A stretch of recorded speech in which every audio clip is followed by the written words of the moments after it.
পাচার হওয়া টাকা ফিরিয়ে আনতে না পারলে দেশের অর্থনীতি পুনরুদ্ধার মুশকিল হয়ে যাবে বলে মনে করেন বিএনপির স্থায়ী কমিটির সদস্য আমির খসরু মাহমুদ চৌধুরী।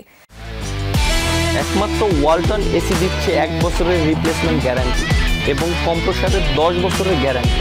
সকালে গুলশানে বিএনপির চেয়ারপারসনের কার্যালয়ে সুইজারল্যান্ডের রাষ্ট্রদূতের সাথে বৈঠক শেষে সাংবাদিকদের সাথে কথা জানান তিনি। টাকা ফিরিয়ে আনার ব্যাপারে যে কোনো পদক্ষেপকে স্বাগত জানায় সুইস সরকার। বৈঠকে নতুন বাংলাদেশ কোন পথে এগোচ্ছে তা নিয়ে বিএনপির চিন্তা ভাবনা জানতে চাওয়া হয়েছে। বলা হয়, অন্তর্বর্তীকালীন সরকারকে কোনো সময় বেঁধে দেওয়া হয়নি।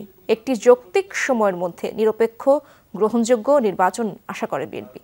এ নিয়ে সুইস সরকারের দ্বিমত নেই বলেও জানান বিএনপির এই স্থায়ী কমিটির সদস্য। বলেন, ভেঙে যাওয়া প্রতিষ্ঠান আবারও কিভাবে পুনঃপ্রতিষ্ঠা করা যায় তা নিয়েও সহযোগিতার আশ্বাস দিয়েছে সুইস রাষ্ট্রদূত। বাংলাদেশে এত সম্পদ লুণ্ঠন হয়েছে, এত সম্পদ বাইরে গেছে যে এগুলোর আমরা যদি ফিরিয়ে আনতে না পারি এই অর্থনীতিকে রিকভার করা খুবই কঠিন হয়ে যাবে। সুতরাং এই দিকটা আমি মনে করি একটা তাদের সহযোগিতার যে একটা আশ্বাস আমরা পেয়েছি, তারা নিশ্চিতভাবে এখানে আমাদের সহযোগিতা করবে।